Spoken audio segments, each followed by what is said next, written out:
ഇക്കാലത്ത് മനുഷ്യത്വമില്ല. മനുഷ്യത്വമുള്ള സ്ഥലത്തെ ശരിക്കുള്ള മെഡിക്കൽ പ്രാക്ടീസ് നടക്കുള്ളൂ. ഇതിപ്പോൾ ഞാൻ ഡോക്ടർമാരെയോ മോഡേൺ മെഡിസിൻ പ്രാക്ടീസിനോ പഴിചാരുന്നതല്ല, നമ്മുടെയൊക്കെ സാഹചര്യങ്ങൾ പലതും അങ്ങനെയായിപ്പോയി. ഇതിൽ ഏറ്റവും കൂടുതൽ പ്രശ്നം സൃഷ്ടിച്ചേക്കുന്നത് നമ്മുടെ സർക്കാരുകൾ തന്നെയാണ്. ഞാനൊരു സർക്കാരിനെ അല്ല പറയുന്നത്, സർക്കാരുകൾ എന്നാണ് പറയുന്നത്. എല്ലാ സർക്കാരും അബ്സല്യൂട്ട്ലി യൂസ്ലെസ് ആണ് എൻ്റെ അടുത്ത് ചോദിച്ചാൽ. ഈ പബ്ലിക് ഹെൽത്ത് കെയറെ നോക്കുമ്പോൾ US-ലൊക്കെ അല്ലെ യൂറോപ്പിലൊക്കെ ഏറ്റവും കൂടുതൽ ഏറ്റവും നല്ല ഹോസ്പിറ്റൽസ് ഏതാ? യൂണിവേഴ്സിറ്റി ഹോസ്പിറ്റൽസ് ആണ്. പബ്ലിക് ഫണ്ടഡ് യൂണിവേഴ്സിറ്റി ഹോസ്പിറ്റൽസ് ആണ്. University of San Francisco California, university of Los Angeles California, നെതർലൻഡ്സിലെ യൂണിവേഴ്സിറ്റി ഹോസ്പിറ്റലൊക്കെ എല്ലാം പബ്ലിക് ഫണ്ടഡ് ഗവൺമെന്റ് നടത്തുന്ന ഹോസ്പിറ്റൽസ് ആണ്. നമ്മുടെ നാട്ടിൽ ഏറ്റവും ബെസ്റ്റ് ഹോസ്പിറ്റൽ ഏതാ? പ്രൈവറ്റ്.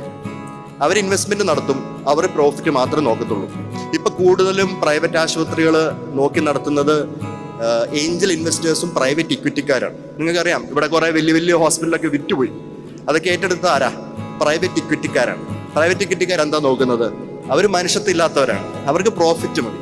അപ്പം ഇപ്പോഴത്തെ ഹോസ്പിറ്റലുകളിൽ ഇനിയും നിങ്ങൾക്ക് കൂടുതൽ പ്രശ്നങ്ങൾ വരാനുള്ള ചാൻസസേ ഉള്ളൂ. ഈ പ്രാക്ടീസ് കൂടുതൽ ആൾക്കാരെ പിഴിയാനുള്ള ചാൻസേ ഞാൻ കാണുന്നു. നമ്മളൊക്കെ പരമാവധി, ഞാൻ എല്ലാ ഡോക്ടർമാരെയും എല്ലാ ഹോസ്പിറ്റൽസിനെയും പറയല്ല, എന്നാലും നല്ല ഹോസ്പിറ്റൽസും നല്ല ഡോക്ടർമാരുണ്ട്. മര്യാദയ്ക്ക് പേഷ്യൻസിനെ കണ്ട് കറക്റ്റായിട്ട് ചികിത്സിച്ച് വേണ്ടതുപോലെ ചെയ്യുന്ന ആൾക്കാരും ഉണ്ട്. ഡോക്ടറുടെ അർത്ഥത്തിൻ്റെ ആ വേർഡിൻ്റെ മീനിങ് ലത്തീനി എന്നാണത്. ഡൊസിയർ എന്ന് പറഞ്ഞൊരു വാക്കിൽ നിന്നാണ് ഡോക്ടർ ഉണ്ടായത്. അതിൻ്റെ മീനിങ് ടീച്ചർ എന്നാണ്. അപ്പോൾ ശരിക്കും ഡോക്ടർ എന്ന് പറയാൻ എന്താണ് വേണ്ടത്? മനുഷ്യത്വമുള്ള ഒരു അധ്യാപകൻ അല്ലെങ്കിൽ ഒരു അധ്യാപിക. അതാണ് ശരിക്കും ഡോക്ടർ എന്ന് പറയുന്നത്, അല്ലാതെ മരുന്ന് കുറിപ്പുകാരനല്ല. അപ്പോൾ ഇങ്ങനെയുള്ളൊരു ആളെ കൊല്ലും ആധുനിക വൈദ്യത്തിൽ നിന്ന് നിങ്ങൾക്ക് എങ്ങനെ രക്ഷപ്പെടാം? അതും കൂടെ നമ്മൾ പറയണല്ലോ, അല്ലേ? പ്രശ്നങ്ങൾ മാത്രം പറഞ്ഞിട്ട് കാര്യമില്ല, ഒരു പരിഹാരം കൂടെ പറയണം. പരിഹാരം ഇതാണ്: സെക്കൻഡ് ഒപ്പീനിയൻ. ഇത് നിങ്ങളുടെ റൈറ്റാണ്. അപ്പം പല പേഷ്യൻസും എൻ്റെ അടുത്ത് വന്ന് പറയും, ഇത്രയും നാൾ ഞങ്ങളൊരു ഡോക്ടറെ കണ്ടിരുന്നു, പക്ഷേ ആ ഡോക്ടർ ഞങ്ങളെ വർഷങ്ങളോളം ചികിത്സിച്ചു, പക്ഷേ ഞങ്ങൾക്ക് ഒന്നുകൂടെ ഒരു കറക്റ്റായിട്ട് കാര്യങ്ങൾ അറിയാൻ വേണ്ടിയാണ് വന്നത്, ആ ഡോക്ടറുടെ അടുത്ത് പറയല്ലേ എന്ന് പറയും. അവർക്കൊരു പേടി, അവർക്കൊരു ബുദ്ധിമുട്ട്. ഒരു ബുദ്ധിമുട്ടും ഒരു പേടിയും വേണ്ട. സെക്കൻഡ് ഒപ്പീനിയൻ നിങ്ങളുടെ റൈറ്റാണ്.